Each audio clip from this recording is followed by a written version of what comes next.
Você não precisa de uma casa no campo para escrever. Não. Ainda bem. Senão não tinha saído nada.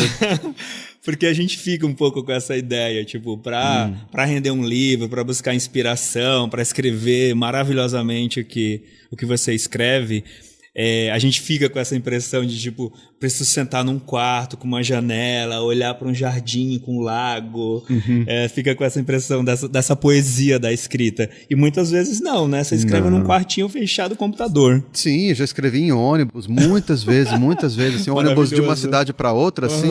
Então, assim, porque tem essa coisa, né, de você ter um tempo, né, assim, para si. E claro, né, existe notebook, que é uma ferramenta muito boa, não precisa sentar com uma máquina de escrever no colo, né, e folhas de papel. Então, eu acho que isso sim, porque tem muito esse imaginário formado, né, pelos filmes e tal, e essa espécie de romantização do artista, né, que é recente na nossa história, na verdade. É uma coisa mais do século XIX para cá, né? Que é a formação da nossa sociedade burguesa, enfim. Né? Não quero dar aula de história nem nada, mas assim, quando a gente pensa antes, por exemplo, né, os artistas eles eram assim, operários, né? Assim, sequer havia ideia de autoria, por exemplo, né?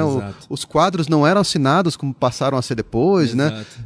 Os músicos, né? Quando a gente vê, por exemplo, Bach, né, e a gente ouve hoje, né, numa sala São Paulo, num lugar maravilhoso, com uma orquestra maravilhosa, vai com uma roupa chique para ouvir, né, a missa de não sei o que lá, qualquer missa que seja do Bach, mas aquilo se chama missa porque era a missa, né, quando ia ter a missa lá no domingo na igreja, não tinha disco gravado, assim, precisava que alguém falou, você precisa fazer a música da missa da Páscoa especial, então ele fazia, e aquilo era um trabalho assim, como um artesão, como um operário qualquer. Né? Assim, então eu acho que o artista vive entre esses dois meios, né? Esse mundo assim, muito romantizado né? de um ser assim, que tem inspirações e que, em grande parte, eu não gosto muito desse viés, assim, né?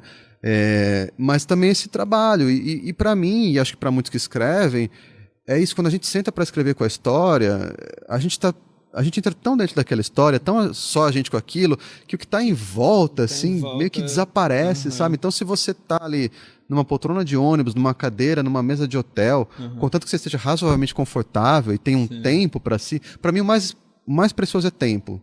Se você falar assim, ó, o que você prefere? Escrever numa viagem de ônibus de 4 horas ou escrever numa casa no campo com incenso e velas mais preocupado mas com tem horário. meia hora para escrever, eu não tenho nenhuma dúvida, Custódio, me dá o ônibus, sabe? Porque para mim o importante é o tempo para eu poder entrar no texto, sabe? Perfeito, demais. Eu li que o Saramago era um pouco, tinha essa disciplina, né? Tipo, ele acordava, tomava café e falava, vou trabalhar.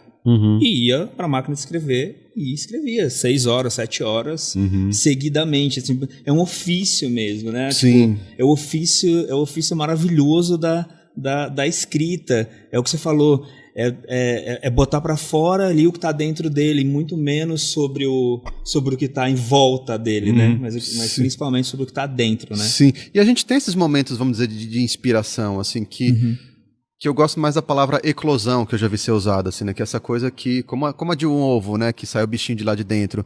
Quer dizer, não é que o ovo trouxe esse bichinho de fora, esse bichinho ficou crescendo ali dentro, né? Maturando e de repente ele sai, né?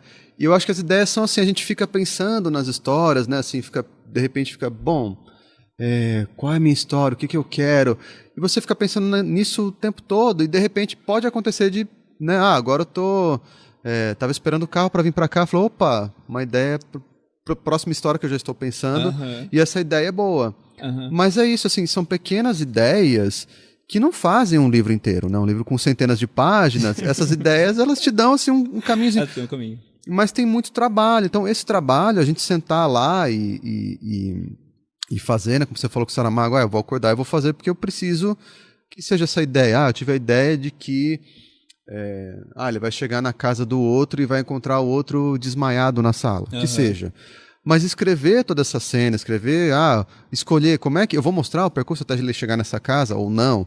Ou ele chegando, e aí o que acontece? Qual que é a reação? O que ele vai fazer depois? Isso tudo é um trabalho de escrita que você pode a qualquer momento sentar e realizá-lo, e lidar com ele, né? Então eu acho que de novo, também essa dicotomia, né, entre esses momentos de certos achados, de eclosões de ideias, e o trabalho ali de fazer, concretizar aquilo acontecer, ligar as pontas, amarrar tudo, né, que de fato é um trabalho de muito tempo e que pode ser feito a qualquer hora que você se disponha a fazê-lo, né.